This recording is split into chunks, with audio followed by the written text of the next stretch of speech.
Hey guys, and welcome back to the Unfiltered Gamer Kickstarter board game review. Today's game up on the tabletop is not a necessarily expansion, but it's actually a sequel to the game Emergence. This is Emergence Black Ops.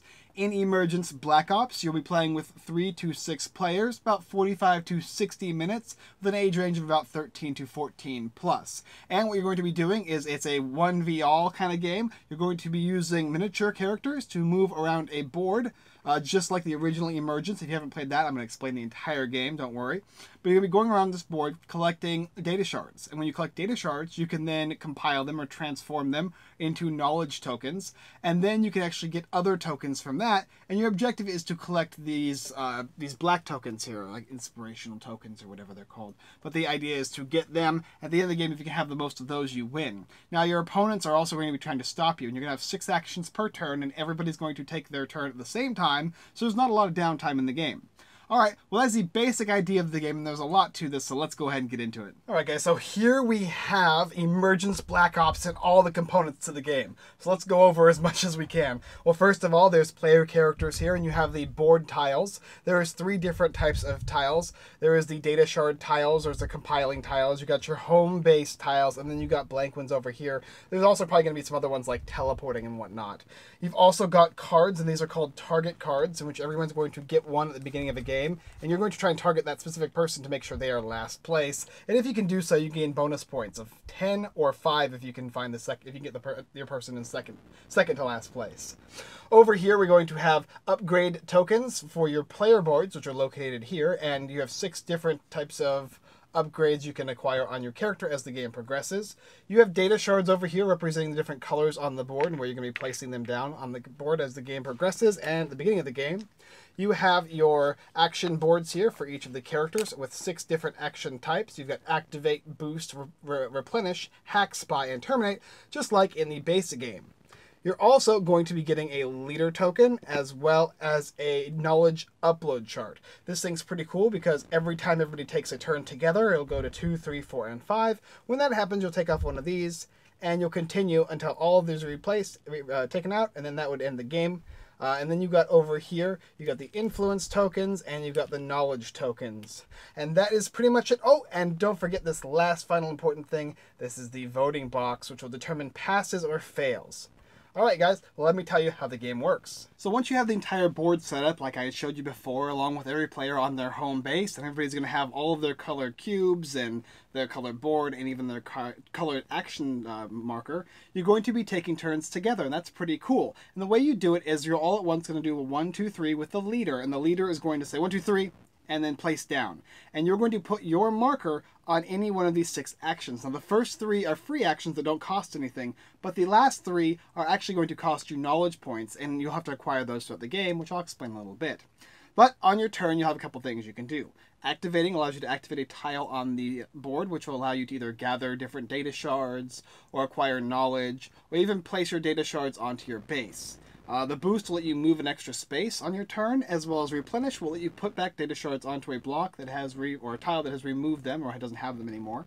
Then you have Hack, Spy, and Terminate. Hack allows you to take data shards from other players at a cost of 1. Spy lets you take the player's target and switch it with your own, or just look at it, and that'll cost you 2. And the Terminate is interesting. It will let you take all of your opponent's knowledge and data and force them back onto their start space for 3. They need to be adjacent to your opponent for any of these to work. Unlike the other game, this is a little bit simpler as to how this works.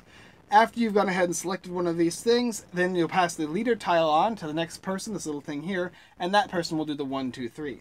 Now, another little interesting point is because this is Black Ops, you have the Black Ops option. What you can do is select any of these with the Black Ops instead of the average action counter.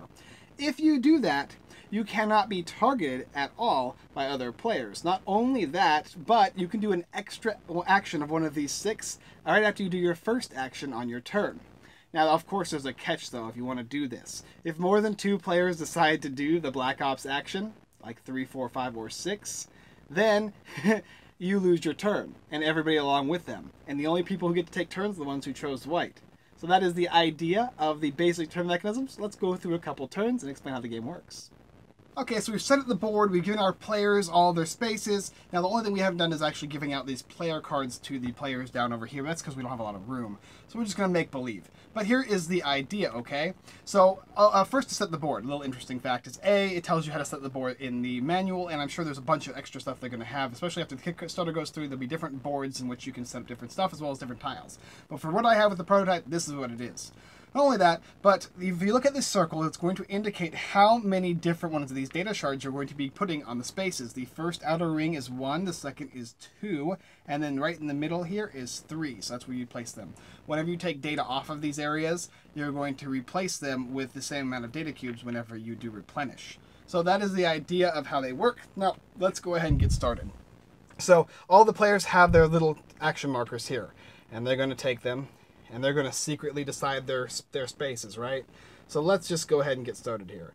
We're going to do an activate on this guy, a boost, do an activate, and then replenish, activate, and a boost.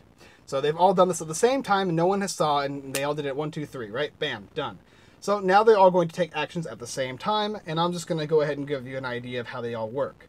So the first thing over here is activate. And activate lets you, first of all, you're going to move 1 space per turn. And it's going to go clockwise. So we'll start with gray over here. We'll just go down and then down over here. So the first thing he can do is move. He gets to move 1 space for free. Every space that's next to your base is what you're affinitied with. So for this character over here, who is gray, he is actually affinitied with blue and green. So on his character board over here, you'll actually see a blue on one side and a green on the other. And this will have to do with upgrades as well as extra points you can gain via your influence tokens. So we'll explain that later. Alright, so he's moved and he's going to activate. And for this activation, he's just going to take a data shard. He's going to take that, he's going to put it onto his board, and he's going to pass, and it's going to go to Teal. Teal is up, and he is actually going to do a boost. And boost allows him to A, move 1 space, and then B, he can move a secondary space. After that, then yellow is going to take their turn, and yellow is going to do an activate. She's going to move up just like that and take a green here. Now we're going to look at over here. And unfortunately, they all decided to do Black Ops, which means there was more than 2 people who decided to do the Black Ops, and because of that, none of these guys get a turn. However, if, for instance, this player did not actually do the Black Ops, then he would be able to do his turn, which was replenish. He'd get to move to a spot and replenish. Now, in this scenario, he couldn't replenish because there already was the total amount of data shards here. But if this was gone, he would actually be able to place a new data shard on there. And also, if this was actually the case, then this person here, the green person who would activate, sorry, green, where are you? There you are. He would get to move 1 space forward, and he would activate the space. He would take this and add it to his own repertoire, as well as going to take any of these other actions for free, and maybe he will boost, maybe he will actually go ahead and replenish. Nice little action there. And finally, we have black, who's chilling over here. He's going to boost, and he's also going to activate for his free action, and he's done that. So we're just going to pretend like that was the case. But just so you know that if all 3 players had chosen Black Ops, it would be null and void and they would not get turns. So it is kind of like a prisoner's dilemma as to whether or not you should decide to, especially the more players you get, because there's more likelihood of more than 2 players trying to do Black Ops, because you're not going to be able to get targeted with all these nasty abilities to hack, spy, and terminate, as well as the fact that you're going to get an extra action on your turn, which is huge.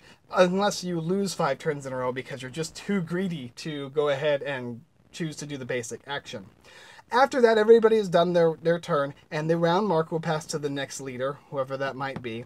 Everybody's going to take these icons here, and once again, go ahead and decide which spaces they're going to go on.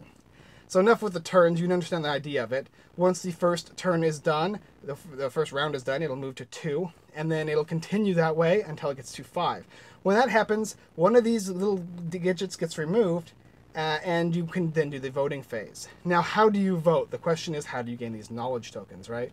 Well, as players acquire these data shards, they're going to be able to go on these places, these little power areas here, which will let them then accumulate knowledge based on the color data shards they have, based on the color of the tile. So, for instance, black over here, he actually ends up going over to this yellow space here, and he would then be on his next turn, maybe he chose to activate. He'd go over here, activate this. He was going to gain 2 knowledge based on the fact that he has 2 of the yellow data shards. So he's going to gain these 2 here. And if green over here were to have actually been over here with his one little pink, he would then be able to gain 1 knowledge for his pink. So yeah, that's a pretty ways away, but that's how you kind of do it, is you're going to go to these different locations and you're going to collect them, right? So let's just go ahead and give these guys all a little bit of knowledge, just for instance sake. So, and you actually put them over here. You've got the data on one side and you've got the knowledge on the other side, which makes it nice and easy to understand. This is just for an instance though, so that we can get to the betting phase, because it's kind of important, right? And this is actually a prototype. What it'll say is pass on one side and fail on the other side. And the idea is the player who's the leader is going to start off. So let's just go ahead and say yellow's the leader. They're going to secretly put this underneath them, and they're going to place them in any of the locations they want to pass or fail. Why do they want that? Well, first of all, whenever you go back to your base, you will have the option to drop off shards, data shards. And when you do that, you're going to get points if this vote passes. If it doesn't, you lose all of those points. So you won't get anything. So you might not want to do that. You might want to actually have knowledge as well. But the idea is there's going to be different data shards throughout the game, because whenever you go back to base, you'll have the opportunity to drop off all of your data shards. So let's say let's say it looks something like that, right? So yellow looks over his base and he realizes he has nothing, and he's got these. He doesn't actually want this to happen, so he's going to put it in the fail. He can put as many or as little as he wants. He'll just put 2 in the fail. He'll keep 1 for later. Maybe he wants to use an ability for it. It'll move on. Maybe it's going to go to teal, and teal has 3 there. He's got just as many as this player. Nobody else has as much as him, so he's going to go ahead and put pass, because he's going to put all of his in there. And then we're going to move on. What do we got? We got him. He doesn't have anything, so he's going to go for the fail. Maybe just 1. Pink, she's liking it. She might choose to pass. Oops, pass. Oh well, pink. She made a bad decision. Green can't choose to do anything because he doesn't have any. And then we got black over there, and black has 1, so he's just going to abstain. So after that happens, you look through these. You go ahead and take the first one out. So over here is the success, and then we got over here, which is the fail. And if it's a tie, nothing happens basically if there's a tie.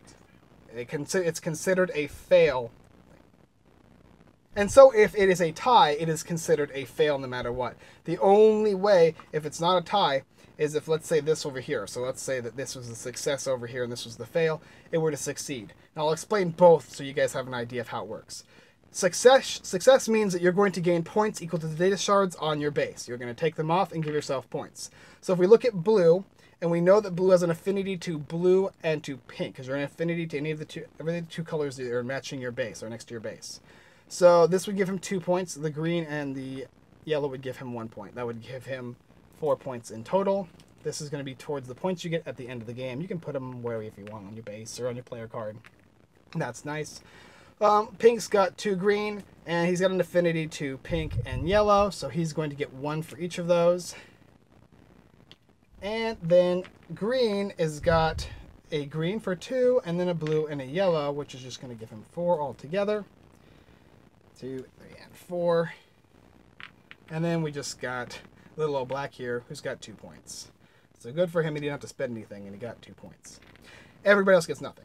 Now, if that didn't happen, if it was a different scenario, if it was a different scenario and it failed, actually, instead, everybody loses all the points, all the shards they were going to get points out of, and then you're going to count the highest colored shards on the table. So you're going to look for the most colored shards. So I think it might be green in this instance. You have to check. Maybe be pink. But either way, okay, let's say it's pink. 3, 6, 7, 8, 9, 10. Probably pink, okay? So if it was pink, if pink was actually one that had the most shards on the table, then everybody who has an affinity to pink is going to get to share those shards. So that might be a benefit if you have no shards on your base. So you want it to fail. That way you can get points for not picking your own shards up. Because picking your own shards up and bringing them back to your base was going to give you points. So if you choose not to do that, you can go the opposite route of trying to fail it. But that is an idea of the game. Now let's get into a little bit more of the details for upgrades as well as your targets. Okay, so you have a basic understanding of how all the turns work, as well as how you can compile and take the knowledge points, as well as accumulating the influence tokens, which is how you win the game.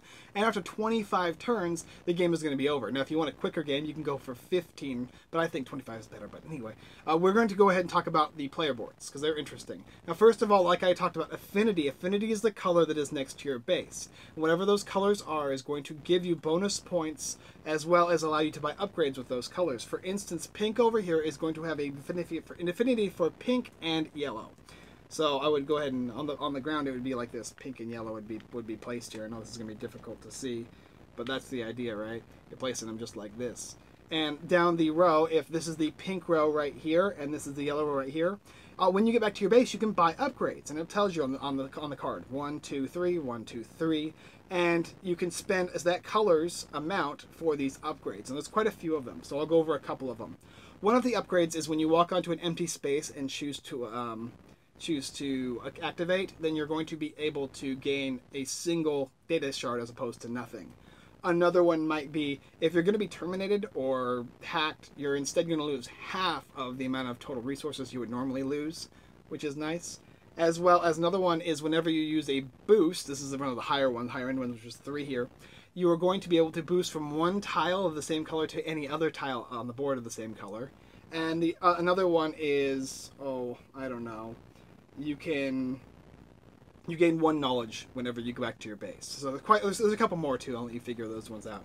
But there are quite a few abilities. Also remember, you're going to be able to spy on people and change these different character cards, and you might even start with your own character card. And if that happens, you're going to try and want to give it to somebody else, because that's worth 10 points at the end of the game if you can make sure that that person is the last person.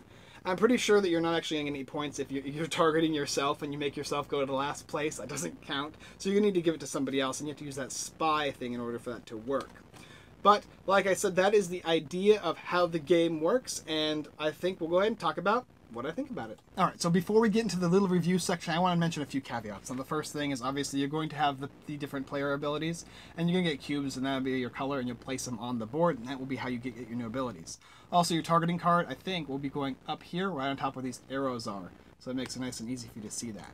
Also, there's a couple things about tying. Now, first of all, if you're going to tie on the board whenever you fail, if you fail the mission, right, you're going to get the affinity of the highest crystal shards. Well, what if there's 2 different crystal shards that have the same number? Maybe there's blue is 9 and pink is 9, right?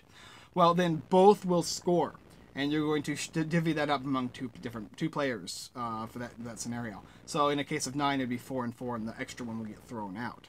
And that would go for both blue and pink. Now, however, if in here the votes are tied, in that case, then it fails no matter what. So just a couple little caveats for you, so you know. Alright, so let's go ahead and talk about the game itself and all of it, right? The first thing I'll say about this game is if you like Emergence, the original game, this one's probably going to be a really close friend to the last game. I personally really did enjoy this game. There are a few things I'll mention first that are a little confusing to me. First of all, the Black Ops token I like, and it almost makes me always want to use this thing because you're always going to get 2 abilities. But the problem with it is, if you're not careful, you're going to lose a lot of turns, especially in a bigger player game. Also, there is the Hack, Spy, and Terminate, and those are cost abilities, so you're going to spend knowledge in order to use them, and they are very beneficial, but from what I've noticed in the games we played, they weren't as used as frequently in the original game. Now, that being said, there's a lot more going on in the board in this game, and there is a lot of components, and it's pretty complex. However, like I said, if you've played the original game, this one's going to be pretty quick to understand. There's a couple different rules to it, and it's not a trader game, kind of like the original one was, where you have the AI versus the humans, and you have your own goals. In this one, you're playing a one versus everybody game, or, you know, you're playing a free-for-all style game. You're going around collecting as much as you can, going back to base. Maybe you're trying to prevent players from getting stuff, and it works really well for what it is. I really enjoyed the layout of the game. I enjoyed getting the 2 different types of currency. Trying to acquire these things was a lot of fun, and how you do it is quite a few ways you can go about it. As well as the player board upgrades was a nice addition to it. They work really well, and there's a couple of them that are very powerful at the cost of points, so you have to be careful about how many points you want to spend. I also like that the voting scenarios no longer cost actions, but instead, in this game, it's just based on how many turns are played out. The game went a little faster than I actually thought it was going to go, especially even for playing the first and second times when we played. The game was pretty quick, especially the first 5 rounds went by faster than I thought, and I wasn't actually able to acquire any points like nobody did on the first round. But it started picking up pretty quickly as the rounds continued, and you started to see who is going to be winning, who is going to be losing, and how the tides could change based on certain scenarios. So if you're smart and you like a lot of strategy and a lot of thought, this game is going to be definitely for you, because there is a good amount of strategy in this game, as well as the complexity of making those choices. I think as for like analysis paralysis, there is probably those players that might get caught up into this because there's so much you can do, and I don't consider that a bad thing personally. I think that's great as long as you maybe want to avoid players who tend to take 20 minutes deciding which area on the board is going to be for them, right? There's usually up to 6 options, and even a couple of these like the activate can do more than one thing, right? So just maybe set a timer or something. Otherwise, though, fantastic looking game. It's a game that I would definitely add to my collection, as well as Emergence. Provided you like the first game, you'll like this game as well. The only differences that I would say really is the multiplayer style aspect, where you're kind of it's like a tournament, right, and everybody's fighting against each other. There is some teamwork that comes into play where you need to stop somebody else from going so far above and beyond everybody else, because they managed to Black Ops every time they needed to, as well as not Black Ops when everybody else lost a turn. So that has there's that potential as well as trying to figure out why people are picking on you, and then you can start to find out why by spying on them, which is actually my favorite action in the game. Getting to see why I'm getting picked on and how I can stop that, and maybe it might be on my own benefit to have this target stay with me even if I don't gain the points for it. Otherwise, though, I really enjoyed this game. I love Emergence games, and I think they did a really good job on this sequel of Emergence, Black Ops. Alright guys, thanks for watching the Unfiltered Gamer Kickstarter board game review. If you like this video, like the rest of our videos here on YouTube, like, subscribe, and comment. Definitely appreciate it. It all helps. As well as checking out Emergence Black Ops on Kickstarter soon, if not already. Okay, also go ahead and check out our website, unfilteredgamer.com. We've got tons of blog posts, giveaways, Kickstarter lists, and more. Tons of great stuff. You can search our website for the Kickstarter games that are the best quality out there, and you won't have to actually go look on that nasty search engine they have there. Also, go ahead and check out our affiliate websites, everythingboardgames.com, The Giveaway Geek, and Divitos Gaming. They're all great sites. They've got tons of giveaways, as well as my own site, in fact even more, so I would definitely recommend them. And I appreciate everybody. Keep on keeping on and just play some games. Alright, I'll see you later.